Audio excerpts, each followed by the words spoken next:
네, 안녕하십니까. 저는 한국교육학술정보원의 개인정보보호부 송진욱입니다. 저는 어, 원내 개인정보 담당자를 맡고 있습니다. 오늘 그 교육의 주제는 개인정보 취급자의 역할과 책임, 그리고 개인정보보호법에 관한 이해와 실천에 관해서 말씀을 드리고자 합니다. 부제로 개인정보 유출 사고는 예방할 수 있습니다라는 문장을 넣었는데요. 요 문장은 사실 올해만 하더라도 유출 관련된 큰 사건, 사고들이 어, 벌써 한 20가지가 넘게 생겼습니다.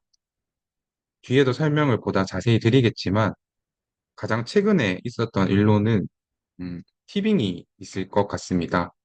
제가 야구를 좀 좋아하는 편인데 어, 이틀 전에 야구를 보려고 티빙 어플을 사용하다가 갑자기 개인정보 유출과 관련된 안내 문구가 나오더라고요. 이처럼 우리가 취급하고 있는 그러한 시스템 아니면 업무상에 다루고 있는 이러한 개인정보뿐만 아니라 이제는 내가 일상생활, 즉 나의 삶과 같이 연결되는 그러한 곳에서도 개인정보가 유출될 수 있다라는 것을 인지하고 즉시 비밀번호를 바꾸는 그러한 사례가 있었습니다. 이처럼 이 개인정보와 관련된 것들은 매우 중요시하고 우리 일상생활과에도 밀접한 관계가 있다라는 점을 말씀드리면서 교육을 시작하도록 하겠습니다.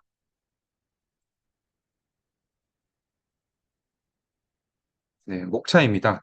먼저 개인정보 침해 사고 사례를 설명드리고, 그리고 개인정보보호법이 무엇인지, 이거와 관련된 주된 내용은 무엇인지, 그리고 개인정보 유출에 관한 유형과 최근 동향 및 사례를 설명드리겠습니다. 그리고 끝으로 이 개인정보를 안전하게 보호하려면 어떠한 실천 수칙이 있는지, 그리고 이 수칙만 지키면은 제대로 보호를 할 수 있는지, 그러한 다양한 안내 방법들을 설명드리도록 하겠습니다. 네, 개인정보 침해 사고 사례입니다. 네, 먼저 주요 침해 사고 사례입니다. 여기에 나와 있는 것들은 언론에도 보도가 되었고 또 우리나라에서 발생한 큰 개인정보 사건 사고라고도 많이들 어, 교육 자료에 활용되고 있습니다. 일단 여기서 기억나시는 분들도 있겠지만 2011년에는 넥슨이라는 그런 게임 플랫폼에서 개인정보가 유출이 되었고 또 농협도 해킹을 당하는 그런 사례가 있었습니다. 어, 실제로 여기에 나와 있는 이러한 사건 사고들은 여기서 눈여겨보셔야 될 점이 행정처분과 관련된 과징금과 과태료를 받았다라는 점입니다. 이렇게 큰 기업에서도 이러한 개인정보 유출 사고가 발생하면 어, 과거보다도 현재 같은 기준으로는 과징금과 과태료가 매우 강화되었습니다. 근데 2011년, 즉 15년 전임에도 불구하고 약 8억 원의 과징금 과태료를 받았을 만큼 이렇게 개인정보와 관련된 사건, 사고들은 매우 주의 깊게 눈여겨봐야 된다라는 점입니다. 그리고 2014년도에는 카드 3사에 관한 개인정보 유출이 발생하여서 경영진이 전원 사퇴하는 그러한 일도 있었습니다. 이처럼 개인정보와 관련된 주요 침해 사건 사고들은 연도, 시대, 그런 것과 관계없이 이렇게 매년 발생할 수 있다라는 점을 시사하고 있습니다. 주된 유형으로 나눠보자면 외부 해킹으로 인한 사건이 넥슨과 인터파크, SKT 그러한 것들이 있고 악성 코드로 인한 것은 빗썸 그리고 내부자 유출로 인한 것은 카드 3사, 웹 시약점은 여기였대. 그리고 개인정보 오남용은 스캐터랩이라는 인공지능 대화 서비스이다. 네. 다음은 가장 최근에 좀 있었던 그런 유출 사례들을 설명드리겠습니다. 네. 작년에 SK텔레콤에서 아주 큰 개인정보 유출 사건이 있었고, 어, 유출된 그러한 동향으로는 악성 코드와 그리고 이제 서버에 관한 그러한 권한 탈취라든지 그러한 사건으로 휴대번호와 유심과 관련된 개인정보가 유출이 되었습니다. 그리고 두 번째로는 알바몬에서 이력서 미리 보기 그러한 기능을 제공하는 도중에 이러한 오류가 있어서 어, 그 신청, 그러니까 그 이제 이력서와 관련된 그러한 개인 정보가 포함된 자료들이 유출이 되었고, 또 쿠팡은 해킹으로 인해서 고객의 정보, 그리고 뭐 주소, 유락 관련된 그러한 정보들이 유출되었고, 그리고 결혼의 듀오에서는 이제 접근 권한에 관한 관리 미흡으로 여기에 가입한, 이 플랫폼에 가입한 회원 정보가 유출되는 사건이 있었습니다. 이 해당 네 곳은 가장 최근에 있었던 곳이고, 어, 실제로도 언론에도 많이 다뤘던 그러한 내용입니다. 네, 그렇다면 이러한 개인정보 침해 사고는 과연 단순 실수로만 이루어지는 것인가에 관해서 설명드리겠습니다. 실제로 요거는 제가 이제 그 뉴스 레터를 이제 뽑아온 것입니다. 이렇게 특정 어떤 이제 사기업뿐만 아니라 공공기관에서도 이렇게 개인정보 유출이 담당자에 의한 실수로도 충분히 발생될 수 있다라는 점입니다. 실수로 공개한 개인정보, 정체불명 다운로드, 이렇게, 그리고 LH 같은 경우에는 직원 실수로 임대주택 신청자 1,100여 명의 개인정보 유출. 이처럼 개인정보와 관련된 그러한 방법들은 다양하며, 어, 그, 어떻게 보면 담당자에 인한 실수로도 개인정보 유출 사건과 직결될 수 있다라는 점이 유의 깊게 봐야 합니다. 네, 다음으로는 개인정보보호법에 관해서 설명드리겠습니다. 네, 그렇다면 이 개인정보보호법에서 다루고 있는 이러한 개인정보는 도대체 어떤 것이며 그것과 관련된 유형은 무엇이 있는지에 대해서 설명드리겠습니다. 일단 개인정보는 저희 개인정보보호법 제2조에 명시되어 있습니다. 일단 살아있는 개인에 관한 정보입니다. 이것에 관한 말뜻은 이제 죽으신 분이나 아니면은 어떠한 특정 법인 단체 명 그러한 것들은 개인정보보호법에 해당되진 않습니다. 즉 살아있는 개인에 관한 정보이고 또 쉽게 그 특정 어떠한 정보만을 가지고는 이것이 개인정보라고 볼 수 없지만 만약에 이 정보가 다른 정보와 결합하여서 특정할 수 있다라면은 개인정보로 볼 수 있습니다. 즉 가령 내가 어떠한 아이디가 있는데 이 아이디가 이 아이디만 가지고는 개인정보라고 볼 수도 있고 보지 못할 수도 있습니다. 하지만 이 개인정보보호법에서는 되게 좀 상황에 따라서 그리고 환경에 따라서 이거를 좀 판단을 해볼 필요가 있습니다.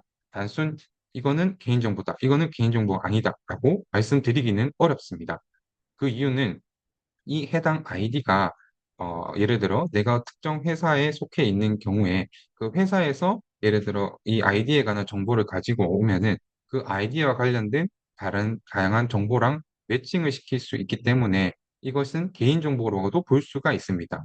이처럼 우리는 다양한 환경 속에서 이 개인정보인지 아닌지를 판단할 필요가 있고 또 개인정보를 판단했을 경우에는 그와 수반되는 다양한 보호와 관련된 그런 그 이제 지침을 준수하여야 됩니다. 어, 여기서 좀 더 설명을 드리면 가명 처리를 하여서 원래의 상태로 복원하기 위해 추가 정보의 사용, 결합 없이는 특정 개인을 알아볼 수 없는 정보라고 되어 있습니다. 이 말이 무엇이냐면 이제 어, 그 이제 개인 정보를 가명 처리라는 행위를 했을 때 그것과 관련된 그 가명 정보도 개인 정보에 포함된다라는 점입니다. 이처럼 개인 정보와 관련된 범위는 정말 무궁무진하며 그리고 이와 관련된 그러한 세부적인 내용은 그리고 실제 예는 바로 뒤에 설명드리도록 하겠습니다. 네, 개인정보의 유형입니다. 우리가 일반적으로 생각하는 이 개인정보라고 하면 이름, 그리고 성명, 주민번호, 이제 운전면허 번호 이렇게 쉽게 생각할 수 있습니다. 그렇지만 법에서 다루고 있는 이 개인정보는 유형이 매우 다양합니다. 어, 예를 들어서 그 이제 일반 정보로서는 성명과 주민등록번호, 주소, 연락처, 생년 이렇게 될 수 있고, 이제 신체 정보나 의료 건강 정보도 이것 또한 이제 개인정보보호법에서는 이제 민감 정보로 분류하여 좀 보다 엄격하게 관리하고 있는 그러한 개인 정보에 포함이 됩니다. 네, 여기서 이제 한 가지 또 이제 설명을 드리면 하단에 보시면 재산적 정보라고 있습니다. 이 재산적 정보에 소득 정보가 들어가 있는데 어, 제가 앞서 말씀드린 것과 같이 이 개인정보는 어떤 어, 이제 동전의 앞뒷면과 같이 이다 아니다라고 구분하기가 어려운 점이 어떤 특정 단체에서 봉급표가 이제 있는데 이 봉급표에서 가장 높은 금액이 나와 있고 그리고 그 이제 그 정보와 그리고 그 옆에는 주소 정보가 있고 그렇게 되어 있습니다. 그러면 특정인이 이제 식별할 수 없고 봉급표만 있기 때문에 이거는 개인정보가 아니다라고 생각하실 수가 있습니다. 하지만 이 봉급액을 가지고 특정인이 유추가 된다면 그거한 것은 개인정보가 될 수 있습니다. 가령 이제 우리 이 부서 혹은 우리 이 기업에서 가장 봉급액이 높은 사람 에 관한 그런 봉급액의 경우에는 그 봉급액은 뭐 원장님이든 아니면 이제 대표님이시든 그렇게 특정인으로 지칭을 할 수가 있기 때문에 그것은 개인정보에 속한다라고도 볼 수 있습니다. 어, 이처럼 다양한 환경을 통해서 이 정보만을 가지고는 개인정보라고 할 수는 없지만 추가적으로 환경에 따라서 이것은 개인정보가 될 수도 있고 개인정보가 되지 않을 수도 있습니다. 그래서 제가 항상 설명드릴 때는 가장 보수적으로 판단하시는 게 좋습니다. 어, 다양한 가능성을 열어두고 이 정보는 개인정보가 될 수 있다라고 한다면은 법에서 준수해야 하는 그런 것들은 최소한으로 지키셔서 관리를 하셔야 됩니다. 네, 다음은 개인정보보호법의 주요 구성에 대해서 설명을 드리도록 하겠습니다. 사실 이제 이 개인정보보호법이라는 것 자체가 개인정보를 보호해야 하는 그러한 법. 이게 어떻게 보면은 당연히 그냥 글자 그대로의 뜻을 가지고 풀이를 해보면, 이제 우리가 개인정보가 있는데 이 개인정보를 보호하려면은 최소한으로 어떻게 법적으로도 좀 기준을 마련해야겠다라고 해서 생긴 법이라고도 풀어서 설명을 드릴 수가 있습니다.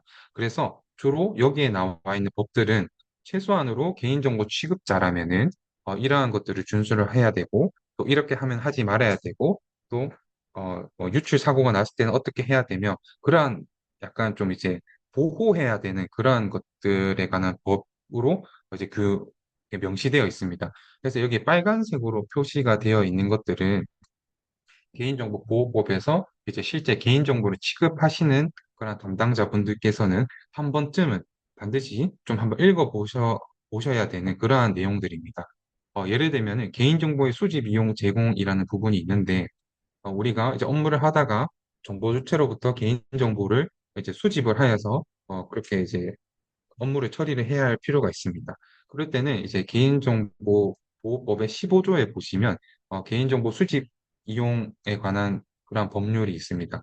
여기서는 이제 개인정보를 수집을 할 때는 정보 주체에게 알려야 되는 그런 필수적인 고지사항 네 가지가 있고 정보 주체로부터 개인정보를 수집을 하면은 이 개인정보를 목적 목적 내에 그 보유기간 내에 사용했을 때는 또 어떻게 파기를 해야 되는지 그런 이제 다양한 법률 조항들이 이 개인정보보호법에 명시가 되어 있습니다. 따라서 개인정보 취급자 혹은 개인정보를 조금이라도 다루신다라면 이 개인정보보호법을 되게 이제 길진 않습니다. 그렇지만 이제 시간이 그래도 많이 좀 걸릴 수가 있기 때문에 적어도 이 빨간색으로 표시된 부분은 한 번쯤은 읽어보시는 것을 권고드립니다. 네. 다음은 개인정보 보호 원칙입니다. 네. 개인정보 보호 제3조에 명시가 되어 있으며, 주체는 바로 정보 주체입니다. 이 개인정보 보호법에서는 이 개인정보 처리자나 취급자의 관점이 아니라 오로지 정보 주체의 관점입니다. 이 법이 이제 생긴 이유도 앞서 설명드린 것처럼 정보 주체로부터 개인정보를 수집해서 업무를 하는 즉, 그 순간부터 이 개인정보보호법에 적용된다라고 보실 수 있습니다. 그렇기 때문에 이 보호법에서 주로 된 대상은 바로 정보 주체입니다. 그래서 여기에 있는 제3조에 제가 이제 좀 축약을 했지만 정보 주체라는 그런 주어가 생략되어 있다라고 생각하시면 됩니다. 즉 다시 말해서 처리의 목적을 그러니까 개인 정보 주체로부터 수집한 개인정보 처리 목적이 명확해야 되고 처음부터 수집했을 때 그 목적 하에서만 적법하고 정당하게 최소한으로 수집을 해서 취급을 해야 된다. 이렇게 생각하시면 이해하기가 좀 더 쉽습니다.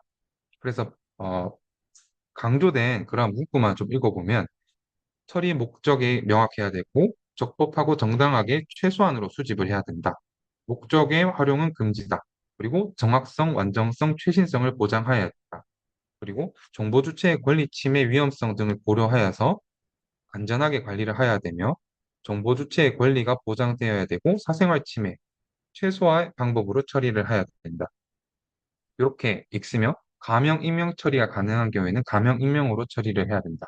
여기서 가명 임명 처리, 가명 임명이라는 좀 단어가 생소하신 분들이 있으실 수 있는데 가명이라는 것은 이제 제가 이제 예를 들어 이름이 송진욱이면은 송 동그라미 욱으로 표현한다라든지 그렇게 처리하는 것이 가명 처리이고 임명 처리는 가명 처리보다 좀 더 강화된 기법으로 이제 좀 알아보기 힘들게 처리하는 그러한 것을 이제 익명 처리로 표현하고 있습니다. 그리고 개인정보 처리자의 책임, 준수, 정보 주체의 신뢰성 확보. 이렇게 개인정보 보호 원칙이 제3조에 있을 만큼 이렇게 개인정보보호법에서는 정보 주체의 그 개인정보를 소중하게 취급해야 되고 안전하게 관리를 해야 되며 정보 주체 권리 보장에 항상 노력을 해야 된다라는 게 주된 포인트입니다. 다음은 정보 주체의 권리입니다. 이 정보 주체는 이 나의 개인정보를 어떤 개인정보 처리자에게 혹은 개인정보 취급자에게 혹은 개인정보 수집 동의서를 비롯해서 나의 개인정보가 어떤 누군가에게 이제 전달을 했을 때 그때 나의 권리는 무엇인가? 과연 내가 나의 개인정보를 제공하면 끝인 것인가? 그러한 것이 아니라 이 법에는 정보 주체의 권리라는 그러한 표현이 있습니다. 즉, 다시 말해서 나의 개인정보를 제공을 했을 경우에 내가 어떠한 개인정보를 이 시스템에서 활용할 수 있게 제공을 했는지 그러한 내역을 받을 수 있는 제공받을 권리가 있고 그리고 개인정보 이 처리에 관해서 이 동의 여부랑 동의 범위랑 나는 이거는 이제 제공을 하고 싶고 이거는 제공 안 하고 싶다라고 하는 그런 선택과 결정할 권리 그리고 개인정보 이 처리를 함에 있어서 열람을 요구할 권리 그리고 나는 더 이상 이제 이 시스템에서 내 개인정보를 처리하지 말아주세요라고 아니면 삭제해주세요라는 그러한 다양한 처리 정지, 정정, 삭제, 파기를 요구할 권리, 그리고 내 개인정보 어떤 처리로 인해서 피해를 받았을 경우에는 신속하고 공정하게 구제를 받을 권리, 그리고 안전이 자동화된 개인정보 처리에 따른 결정을 거부하거나 그에 대한 설명 등을 요구할 권리. 이렇게 다양한 권리가 있으며, 어, 지금 점점 이 정보 주체에 관한 권리가 보장되고 확대됨에 따라 개인정보 자기결정권이라는 그러한 키워드도 새로 그러니까 나왔고, 그리고 어, 그 그 개인정보 그 전송 요구권이라는 것도 현재 개정이 되어서 지금 이제 운영 중에 있습니다. 이게 그 본인 전송 요구권이라는 것은 요 PPT에는 담겨 있지 않지만 어떠한 것인지를 간략히 설명을 드리면 내가 이제 어떠한 개인정보 그런 홈페이지에 회원가입을 했을 때 이 사이트에서 나의 개인정보가 어떻게 이제 보유하고 이용되고 있는지를 어, 자동적으로 요거를 나에게 전송해줘라는 그러한 그 본인 전송 요구권이라는 것이 새로 정보 주체 권리에 포함되어서 이제 시행이 된 만큼 이처럼 정보 주체의 권리는 점점 강화되고 이에 따라서 개인정보 처리자나 개인정보 취급자는 요 정보 주체 권리 보장을 위해 반드시 법을 준수하여야 된다라는 점이 요 정보 주체 권리에 포함되어 있는 내용입니다. 네.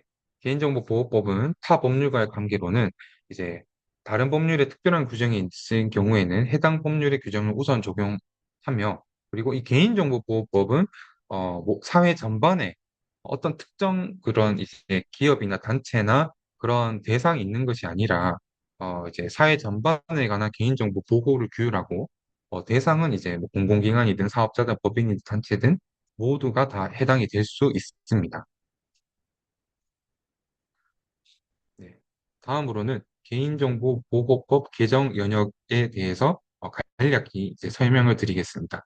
이제 그러니까 가로선을 기준으로 위쪽은 이제 법에 관한 개정과 관련된 사항이고, 아래쪽은 이제 연차별로 좀 주된 이슈에 관련된 그러한 설명입니다.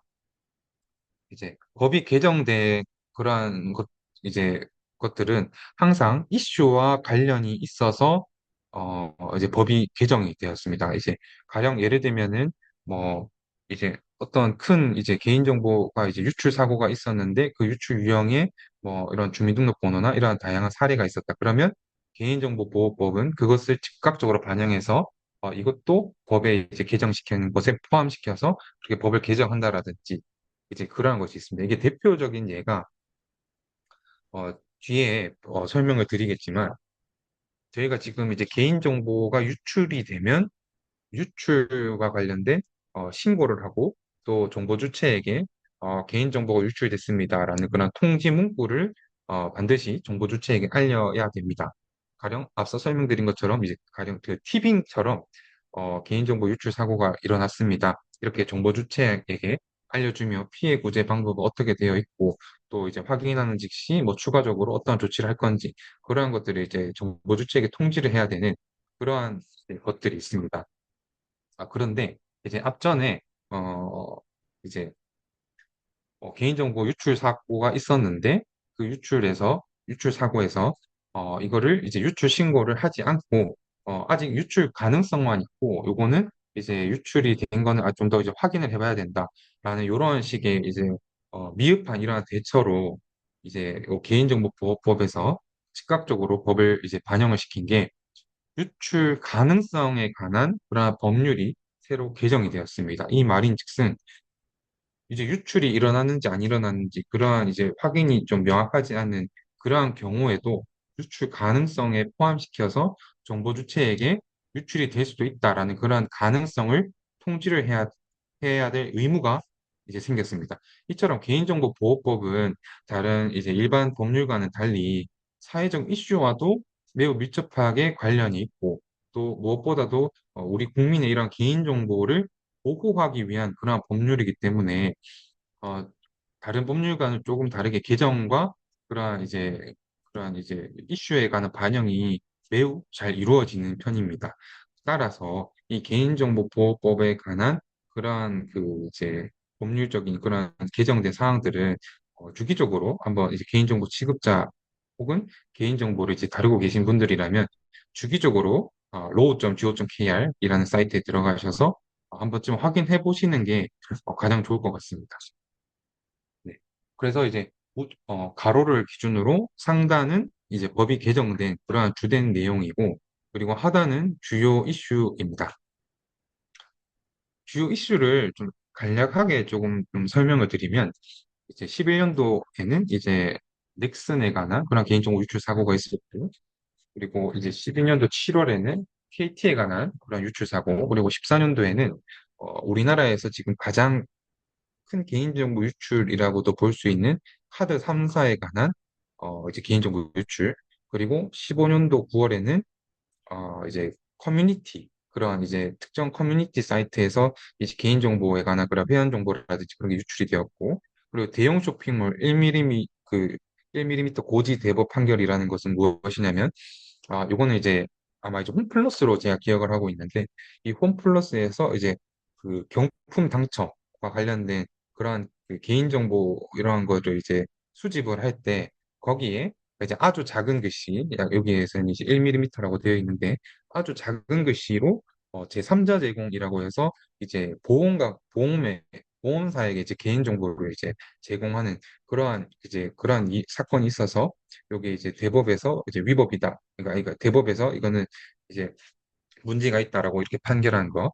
이렇게 이제 하단에는 주요 개인정보와 관련된 이제 사건 사고가 있었고 요거와 더불어서 위쪽에는 바로 개정이 이렇게 이루어져 있다라고 이제 보시면 됩니다. 이제 17년도 4월에 대형 쇼핑몰 1mm 고지 대법 판결이 되자마자 바로 오른쪽에 있는 파란색을 보시면 정보 주체의 동의 시 표시 강화라고 이렇게 개정이 될 만큼 이렇게 좀 사회적인 이슈와 개인정보보호법은 좀 밀접한 관계가 있다. 이렇게 쉽게 이해하시면 좋을 것 같습니다. 네, 다음으로는 이제 금지 행위에 관한 사항입니다. 이제 이게 23년도에 개인정보보호법이 이제 개정이 되면서 원래 이제 왼쪽에 있던 표가 기존의 개인정보보호법 제59조에 있는 금지 행위였고 오른쪽에 있는 금지 행위에서 이제 훼손, 멸시, 변경, 위조 또는 유출하는 행위가 아니라 이제 이용까지 포함되는 그렇게 법이 개정되는 그러한 이제 내용입니다. 이 말인즉슨 타인의 개인정보를 이용하는 행위도 개인정보보호법에서는 금지 행위에 포함된다라고 보시면 되고, 그리고 5년 이하 또는 5천만 원 이하의 벌금에 처할 수 있다라는 점을 설명드립니다. 이러한 그 이제 법 개정이 왜 일어났냐면 바로 뒤에 나와 있는 이제 예를 들어 뭐 업무 중에 취득한 개인정보를 이용한 공무원의 일탈, 아니면 여성 민원인의 개인정보를 이용 사적 연락한 순경, 이렇게 개인정보를 이용을 한 경우에는 사실 이 법적 조항에 이용이라는 그 단어가 포함되어 있지 않아서 처벌이 되지 않았었습니다. 그리고 이제 수험생의 그냥 개인정보를 캐내서 이제 마음에 든다라고 이렇게 연락한 수능 감독관, 그리고 환자 정보를 뺀 의사, 이렇게 다양한 앞선 이제 개인정보를 이용한 이러한 사건 사고들이 많았었는데 그 59조의 금지 행위에 이용이라는 그런 키워드가 이제 있지 않아서 처벌이 정확하게 제대로 이루어지지 않았었습니다. 그렇지만 이 개인정보보호법에서는 그러한 이제 다양한 사례들을 검토하고 요거는 이제 좀 개정이 필요하고 요 이제 이 항목이 포함이 되어 있다라고 판단을 하여서 지금 현재로서는 금지 행위에는 이용도 포함이 되어 있습니다. 이 이용이라는 그 단어 자체가 사실 정말 많은 그런 내용을 포함하고 있습니다. 다음으로는 개인정보 유노출 최근 동향 및 사례에 대해 설명드리겠습니다. 먼저 이제 노출과 유출이 있습니다. 이 노출과 유출의 그러한 키워드를 한 번쯤은 아마 들어보셨을 것 같습니다. 이 개인정보 노출은 무엇이고 개인정보 유출은 무엇인지 이렇게 좀 구분 짓는 그런 키워드를 말씀을 드리면 통제권입니다. 통제권. 예를 들어서 이제 내가 취급한 그러한 개인 정보가 나의 통제권을 벗어나서 제3자에게 제3자가 접근하거나 혹은 제3자가 가져갔을 경우에는 이것은 개인정보가 유출됐다라고 볼 수 있습니다. 이 노출과 유출에 우리가 이제 비교하는 가장 큰 키워드는 통제권이 아직까지 나한테 있는 것. 이 통제권으로 인해서 내가 이 개인정보를 뭐 실수로 올렸던 것을 바로 지운다라든지 그렇게 해서 제3자가 접근을 못했다라든지 그런 게 있을 때는 이거는 이제 단순 개인정보 노출로 볼 수 있지만 그게 아니라 나의 통제권을 넘어서서 내가 실수로 올린 이러한 개인정보를 누군가 다운로드 받아. 이 다운로드를 받았다는 것 자체가 일단 그 다운로드 받은 그 개인정보 파일은 저의 통제권을 이미 벗어난 거지 않습니까? 그랬을 경우에는 이거는 개인정보 유출로 볼 수 있습니다. 따라서 이게 노출인지 유출인지 이게 구분이 안 되는데 이게 유출일 경우에는 이거는 개인정보 이제 요 이제 신고를 해야 될 것 같고 그렇게 이제 좀 혼돈이 있으실 경우가 실제로 개인정보 업무를 하시다 보면 생기실 수 있습니다. 그럴 경우에 딱 두 가지 키워드만 생각하시면 됩니다. 바로 통제권과 제3자. 네, 요 두 가지만 키워드를 딱 가지고 비교를 하셔서 이제 업무에 개인정보 노출인지 유출인지 그렇게 판단을 하셔서 업무를 처리를 하시면 되고 이제 노출의 경우에는 신속히 노출 페이지를 삭제 또는 비공개 처리, 또 개인정보 검색 엔진에 노출된 개인정보 삭제 요청, 혹은 시스템의 계정 로그 등을 점검 후 분석 결과에 따른 접속 경로 차단 이렇게 될 수가 있을 것 같고 이제 유출은 저희가 개인정보법에서 개인정보가 유출이 됐을 경우에는 이제 개인정보보호위원회와 한국인터넷진흥원에 신고를 하게 되어 있습니다. 교육기관의 경우에는 개인정보위원회랑 한국인터넷진흥원뿐만 아니라 한국교학술정보원 그리고 교육부로 신고를 하셔야 됩니다. 여기서 좀 차이점이 뭐냐면 이제 법에서 명시되어 있는 그런 개인정보 유출에 관한 기준은 1,000명 이상의 개인정보나 혹은 민간정보 또는 고유식별 정보 그리고 해킹으로 인한 유출 이렇게 세 가지 유형일 때는 개인정보위원회나 한국인터넷진흥원에 72시간 이내에 신고를 하셔야 됩니다. 네, 다시 한번 제가 설명을 드리겠습니다. 1,000명 이상의 개인정보가 유출됐거나 아니면 민감 정보 또는 고유 식별 정보가 유출됐거나 아니면 해킹으로 인한 유출. 이렇게 세 가지에 관한 개인정보 유출 사고가 생겼을 때는 개인정보보호위원회 또는 한국인터넷진흥원에 72시간 이내에 신고를 하셔야 됩니다. 그런데 교육기관의 경우에는 어, 이것보다 더 엄격하게 한 명이라도 개인정보와 관련된 유출이 생겼을 경우에는 한국교육학술정보원과 그리고 교육부로 신고를 하셔야 됩니다. 네. 다음은 유출 등에 관한 개념 확대에 대해서 간략히 설명을 드리겠습니다. 앞서 제가 설명드린 것과 같이 이제 큰 개인정보 유출과 관련된 그러한 사건이 있었는데 거기서 유출 신고를 제때 하지 않고 아직 이게 유출인지 아닌지 확인 중에 있으며 유출 가능성은 있을 뿐이다. 이렇게 답변을 하여서 요거는 이제 제가 이제 제 생각인데 이렇게 이제 유출 등에 관한 그러한 것도 법에 명시가 되어서 정보 주체에게 통지를 하게끔 이렇게 법에 포함을 시켰습니다. 유출 가능성이란 그런 거에. 그래서 좀 더 구체적으로 설명을 드리면 이제 기존에는 유출 등 정의 규정 변경이라고 되어 있습니다. 이 말인 뜻은 기존에는 분실, 도난, 유출, 위조, 변조 또는 훼손, 이하 유출 등이라 한다라고 되어 있는데 여기서 변조 또는 훼손도 유출 등에 포함을 시켰습니다. 그 말인즉슨 단순 개인정보 유출만 유출로 보는 것이 아니라 어떤 이제 뭐 서버에 접속을 해서 그 DB를 뭐 변조한다라든지 아니면 훼손을 한다라든지 아니면은 뭐 위조를 한다라든지 이러한 것들도 이제는 개인정보 유출 통지 유출 등에 포함을 해서 이제 유출 신고를 해야 된다라는 그러한 내용입니다. 즉 기존의 유출 신고를 한 것이 아니라 위조, 변조, 훼손도 유출에 포함이 됐다라고 이해를 하시면 됩니다.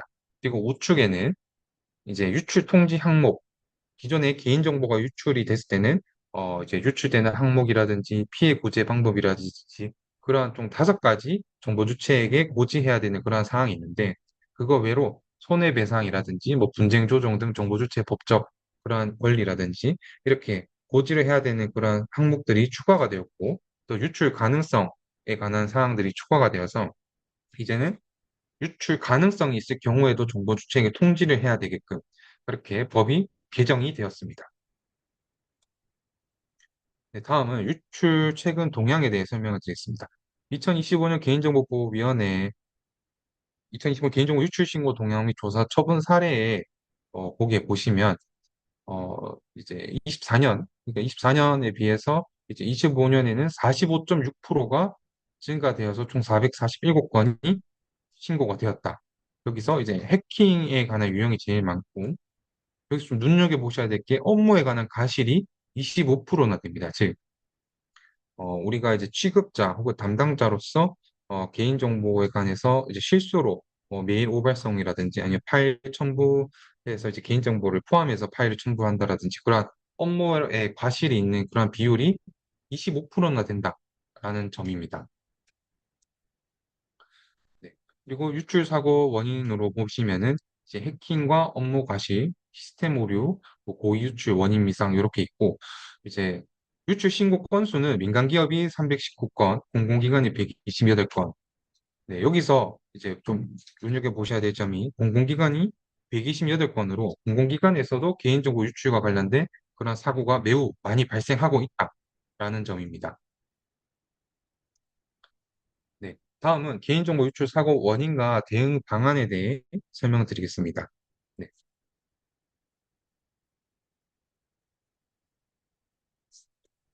관리자 페이지 비정상 접속입니다. 이게 어떤 것이냐면 이제 관리자 페이지가 이제 추측하기 쉬운 어떤 주소로 되어 있어서 예를 들어 뭐 HTTP하고 언더바 어드민으로 되어 있더라든지 그렇게 이제 좀 쉽게 유추할 수 있는 그러한 주소로 되어 있어서 이제 어, 그 권한 없는 그러한 사람이 이제 관리자 페이지에 접속을 해서 뭐 이제 쉬운 2차 인증이 적용되지 않은 상태에서 관리자 계정으로 로그인을 해서 그렇게 이제 개인정보를 탈취하는 그러한 사례가 있었고 그리고 기본적으로 관리자 페이지일 경우에는 이제 관리자 아이디로만 로그인이 돼야 되고 또 인가된 기존 사전에 이제 접속한 가능한 그런 IP를 기본적으로 관리자 페이지에 접근할 수 있는 그런 IP는 이제 그 IP, 해당 IP로만 접속을 가능하게 해야 되는데 그러한 IP적인 환경이라든지 접속 환경이라든지 그러한 2차 인증이라든지 그러한 것이 없어서 이제 다양한 환경 속에서 접속이 가능한 상태의 관리자 페이지에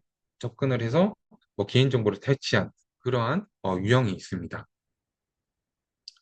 다음으로는 브루트 포스랑 크리덴셜 스토핑에 대해 설명해 드리겠습니다. 브루트 포스라는 것은 어떤 특정 계정이 있으면 그 계정에 관한 비밀번호를 무작위로 대입을 해서 개인정보를 탈취하는 그러한 행위이고, 크리덴셜 스토핑은 어, 일반적으로 앞전에 개인정보 유출 사고가 일어났던 곳에서 거기서 발생한 그러한 개인정보를 가지고 타 사이트에 개인정보를 재활용해서 접속을 시도해서 개인정보를 이제 빼내는 그러한 이제 크리덴셜 스토핑이 있습니다. 그래서 요 두 가지는 지금 현대도 많이 이제 발생하고 있고 좀 자주 일어나는 방법입니다. 그래서 이제 저희가 주로 이제 예방할 수 있는 방법은 비밀번호 5회 이상 이제 틀릴 경우에는 이제 잠김다라든지 아니면 이제 캡차라든지 그러한 이제 인공지능과 사람이 시도하는 그러한 이제 그런 걸 구분할 수 있는 이제 그러한 솔루션을 도입한다라든지 아니면은 이제 흔히 우리가 이제 인터넷진흥원에서 제공하는 내 개인정보 지킴이라는 그러한 사이트에서 내가 어떠한 이제 그러한 개인정보 유출된 그러한 건이 있는지, 나의 개인정보가 그런 걸 한번 알아보고, 어, 이제 그러한 것이 있으면 내 개인정보를 바꾼다라든지, 그렇게 이제 다양한 예방하는 그런 활동이 필요합니다. 다음은 업무 과실로 인한 개인정보 유출입니다. 네. 요것이 가장 많이 발생하는 경우입니다. 이게 실제로 업무를 처리함에 있어서 개인정보는 뗄래야 뗄 수 없을 것 같습니다. 그래서 이제 주로 많이 이제 유출 신고가 저희 쪽으로 유출 신고가 들어오는 것 중에 가장 큰 유형이 이제 여기에 나와 있는 총 세 가지입니다. 첫 번째는 개인정보를 다수에게 이메일, 문자 메시지를 보낼 때 개별 발송이 아니라 동보 발송을 한다라든지 아니면은 이메일 주소 등을 잘못 기재해서 다른 사람에게 오발송을 한다라든지 그렇게 해서 이제 나의 이 개인 정보가 특정 사람에게만 이렇게 그렇게 처리를 돼야 되는 게 다른 사람에게 권한 없는 사람에게 그렇게 됐을 경우에는 개인정보 이제 유출에 해당이 될 수 있습니다. 그리고 두 번째는 개인정보가 포함된 이러한 파일이 PDF로 변환을 하여서 최종적으로 숨긴 파일이 있는지 아니면 그렇게 개인정보가 이제 표시되는 게 있는지를 최종적으로 이제 점검을 하고 개인정보를 전부 다 삭제한 상태에서 홈페이지 공지사항이나 게시판에 업로드가 되어야 되는데 그러한 것이 아니라 그냥 이제 엑셀이나 이러한 파워포인트라든지 이런 식으로 이제 게시판에 업로드가 됐을 경우에 실제로 엑셀을 다운받아 보니 거기에는 이제 숨긴 시트라든지 아니면 숨김 행, 숨김열 이런 게 있어서 그런 거를 해제를 했을 때 해제를 했을 때 이런 개인정보가 나온다라는 그런 게 있을 수 있고 세 번째로는 개인정보 파일이 저장된 그런 업무용 기기가 이제 분실됐을 때 그렇게 이렇게 총 세 가지가 개인정보 유출 우리가 업무상에서 이제 발생할 수 있는 그런 개인정보 유출의 유형이라고 보실 수 있습니다. 네, 다음은 시스템 오류로 인한 개인정보 유출입니다.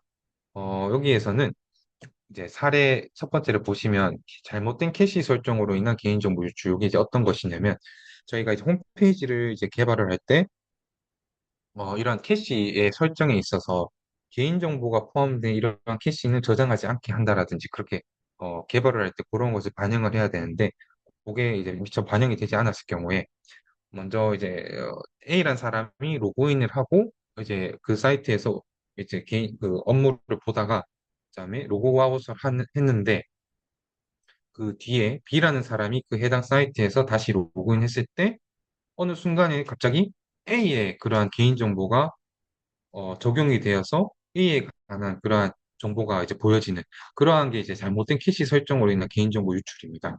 그래서 우리가 이제 항상 개발을 할 때는 캐시와 관련해서 이거를 어떻게 처리할 것인지 그거에 관해서 항상 고민을 하면서 개발을 해야 할 필요가 있습니다.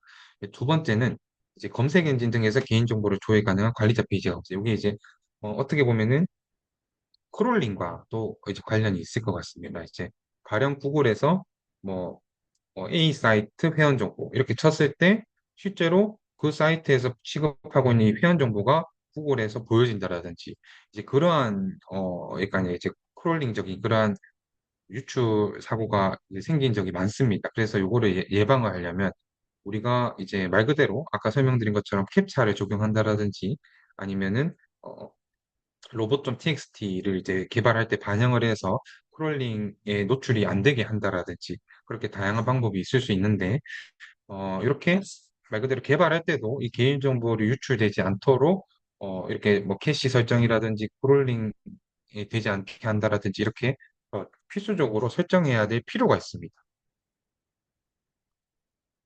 다음은 이제 진짜 저희가 이제 업무를 하면서 가장 많이 사용하는 이제 엑셀과 한글 이렇게 이제 뭐 좀 설명을 드릴 건데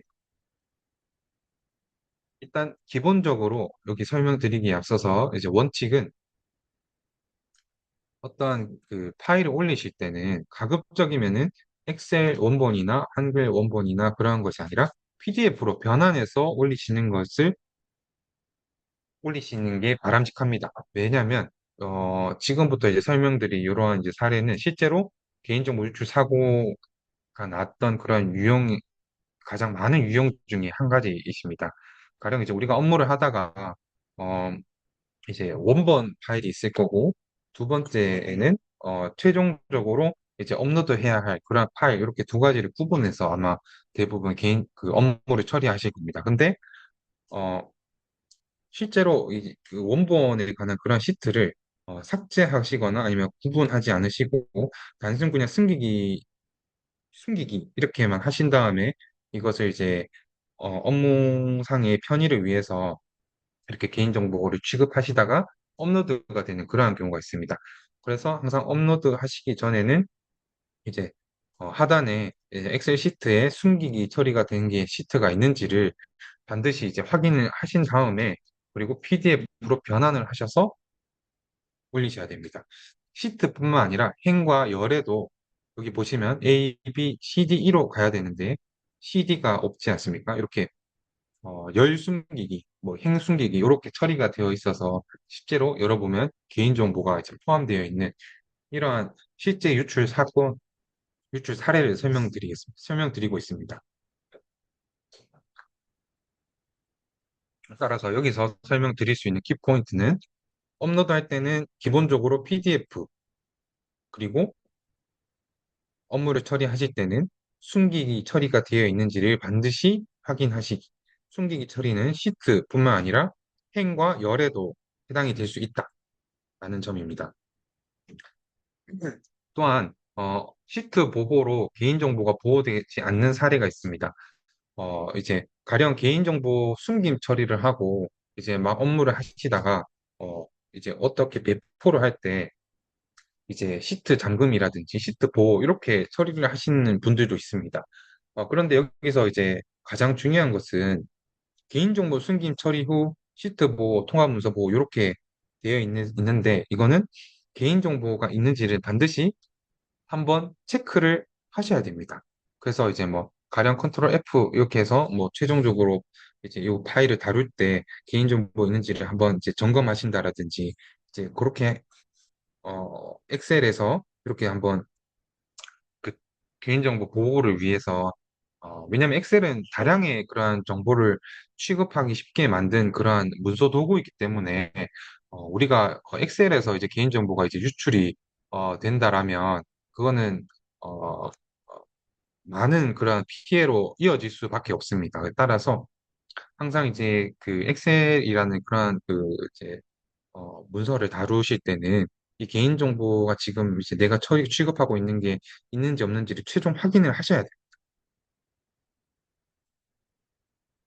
네, 다음은 한글입니다. 이 한글에서 가령 우리가 그래프를 이제 개발한다라든지 그럴 경우에 어, 여기서도 이 그래프가 개인정보가 이제 있는지 없는지에 관해서 한번 점검이 필요합니다. 지금 무슨 말이냐면 이 그래프를 더블 클릭을 했을 때 이렇게 이 그래프의 원데이터와 관련된 그러한 기초 메타데이터가 있을 수 있기 때문에 아, 개인정보가 이제 포함이 되어 있을 수 있습니다. 그렇기 때문에 이 그러니까 한글에서 그래프를 만들었다고 요 개인정보가 사라지는 것이 아니기 때문에 이 원 그래프를 만드시면은 그 그래프와 관련돼서 이제 최소한의 그러한 정보만 남기고 개인정보는 삭제해야 되는 그러한 이제 반드시 한 번 더 점검이 필요한 그러한 내용입니다.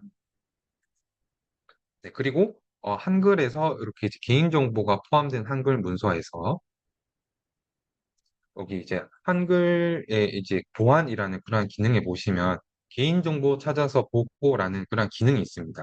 아마 많은 분들이 이 기능을 사용하시고 계실 텐데 우리가 이제 한글에서 작업을 할 때 만약에 너무나 많은 그러한 이제 한글 문서나 안에 내용을 적다 보면 여기에 개인정보가 포함이 될 수 있습니다. 그럴 때 요 보안과 요 개인정보 찾아서 보고 요 기능을 쓰시면 여기서 이제 내가 몰랐던 이런 개인정보가 어떤 게 있는지를 손쉽게 그렇게 찾으실 수 있습니다. 그리고 아까 이제 설명드린 것처럼 어 이제 저는 원내에 이제 다양한 개인정보 취급자분들에게는 반드시 PDF로만 올리셔야 된다라고 이렇게 설명을 드릴 정도로 항상 올리실 때는 PDF로 변환해서 올리시는 것을 올리셔야만 합니다. 네, 한글 저장 시에도 PDF로 변환해서 네, 저장하는 그 방법입니다. 네, 다음으로는 이제 개인정보 보호 실천 수칙입니다.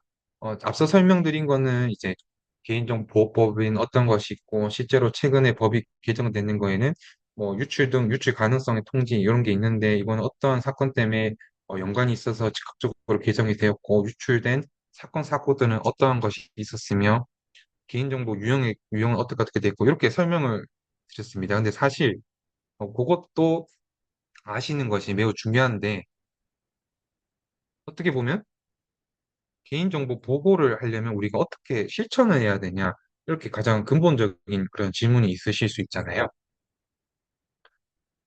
간단합니다. 일단 개인정보를 처리할 때는 법에 명시된 그런 적법 절차를 준수만 하시면 됩니다.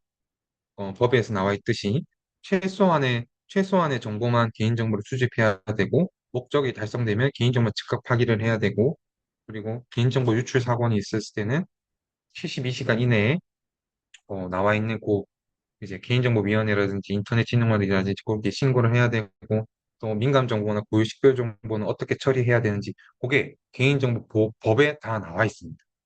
그 법에서 나와 있는 그 내용만 한번 읽어보시고 그 법에 따라서만 준수만 하시면은 이제 아무 그런 이제 문제가 안 생깁니다. 그래서 개인정보보호 실천 수칙의 첫 번째는 개인정보법만 잘 준수하자.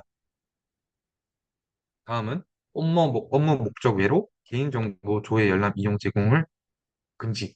그러니까 앞서 말씀드린 대로 이제 59조의 금지에 관련된 사항에 이제 이용이라는 표현이 추가되었다고 제가 설명드렸잖아요.